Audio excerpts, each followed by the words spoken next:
or moral, or political, or whatever kind. He never exactly defended himself against these charges, except rather half-heartedly. But that he minded them very strongly is very clear from everything we know about him, and particularly his correspondence.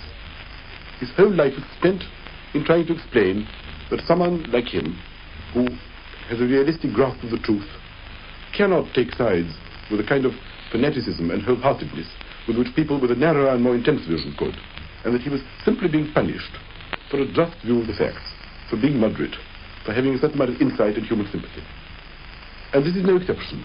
This story which people used to laugh at him, to mock him, to expose him in a disagreeable light, Dostoevsky, his sworn enemy, had of course not missed it, and used it in his novel The Possessed, in the course of the very hostile sketch of Turgenev, which appears in that novel under the mask of the writer Karmazinov. He finally decided to eliminate this source of pain, but evidently couldn't bring himself to do it until he was actually on his deathbed. And then he finally did what he always did with things which troubled him all his life. He turned it into art. In the story which I'm about to read to you, you will find that the episode with the offer of the money to the sailor, and the episode which in general involves a certain amount of cravenness and weakness in the part of Turgenev, isn't altogether slurred over. He does tell it, but it's written about so lightly, so ironically. He represents himself as not exactly a hero, but not a coward either, simply being a rather romantic, rather confused, amiable, charming young man. And the episode with the money is so tucked away in a mass of other amusing detail with which he surrounds it. And the whole story is written so lightly and so pleasantly that one is made to feel that really nothing can be made of this. He somehow managed to dissolve the whole thing into his typical, elegant, ironical art. And that was his greatest weapon against his persecutors. It's, I think, interesting to observe what he does do with this kind of difficult thorn in his flesh. But in any case, the story is worth listening to or reading, because I think, quite apart from its psychological interest in the author's life, it is a masterpiece in its own right.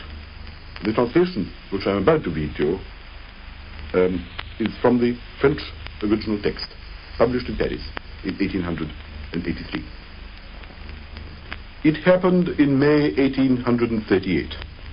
With a great many others, I was a passenger on board the steamer Nicholas I of the regular Petersburg-Lübeck service. Since at that time, railways were still in their infancy, everyone travelled by sea. For the same reason, many travellers took their own carriages with them to continue their journey in Germany, France, and so on. We had, I remember, no fewer than 28 carriages on our ship. There were about 280 passengers on board, including some 20 children. I was then very young, and being a good sailor, was able to enjoy all these new impressions. There were several ladies on board, remarkably beautiful or pretty, the majority no longer alive, alas. This was the first time that I was allowed by my mother to travel alone, and I had to promise her to behave sensibly, and above all, not to touch cards. And it was precisely this last promise that was the first to be broken. One evening, there was a large gathering in the main saloon, and there happened to be present several well-known gamblers from St. Petersburg. They made up a bank. The game was a kind of lansquenet every evening, and the ringing of gold pieces, which in those days were more frequently seen than now, produced a deafening din. One of these gentlemen, observing that I kept apart, and not knowing the reason for it, suddenly invited me to join his game.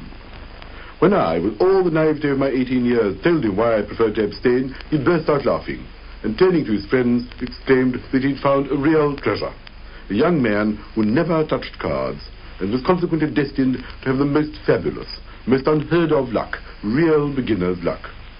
I don't know how it happened, but 10 minutes later, I was at the card table, my hands full of cards, firmly installed, and playing like mad.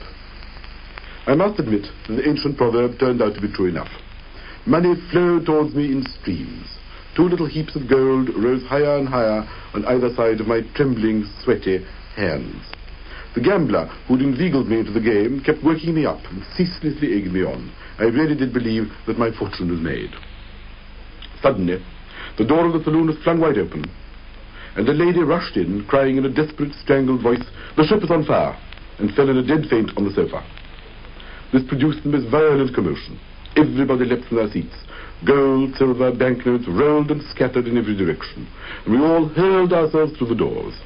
How we had failed, before this, to notice the smoke which by now was pouring in on us from all sides, I simply can't conceive. The stairs were full of it.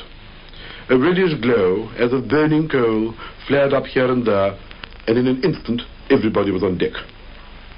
Two vast swirling pillars of smoke rose on either side of the funnel and along the masts, and a most terrible uproar began, which from then on never ceased.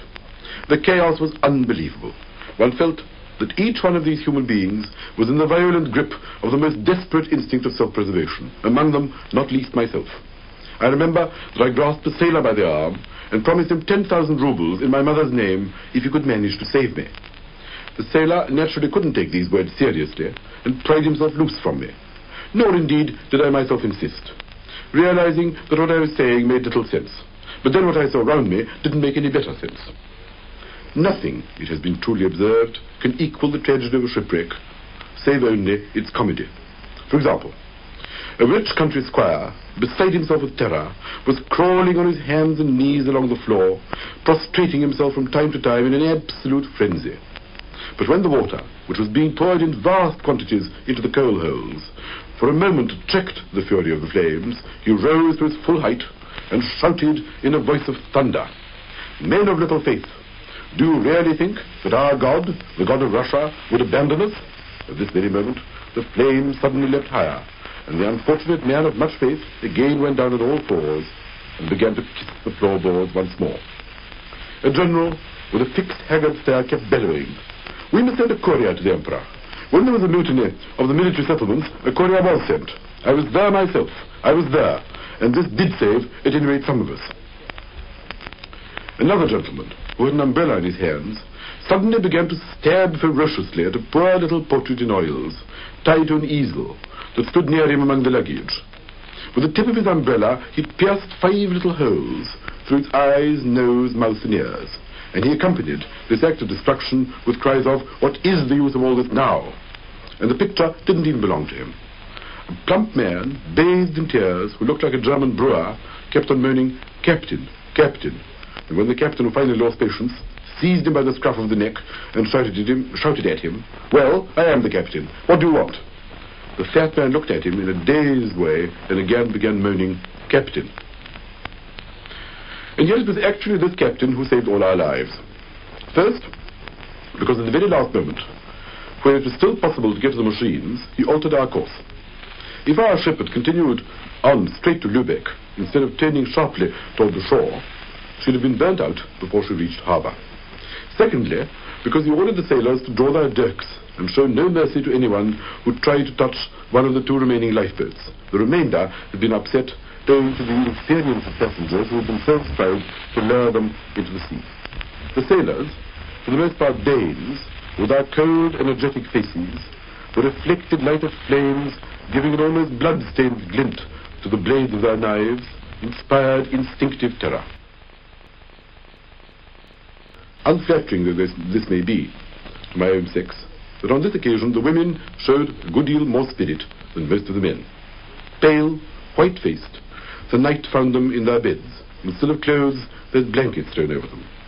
And unbeliever, as by then I already was, they seemed to me like angels come down from heaven to shame us and give us more courage. However, there were men too who showed daring. I remember one particularly, Monsieur D., our former Russian ambassador in Copenhagen. He had taken off his shoes, tie, and coat, which he tied by the sleeves round his chest, and sitting on a thick, taut cable, and swinging his legs, he quietly smoked a cigar, and surveyed us each in turn with an expression of mocking pity. As for me, I found a refuge on an outside stair, and sat down on one of the lower steps.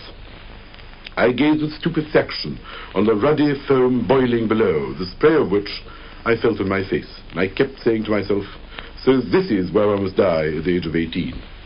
For I had firmly resolved to be drowned rather than fried.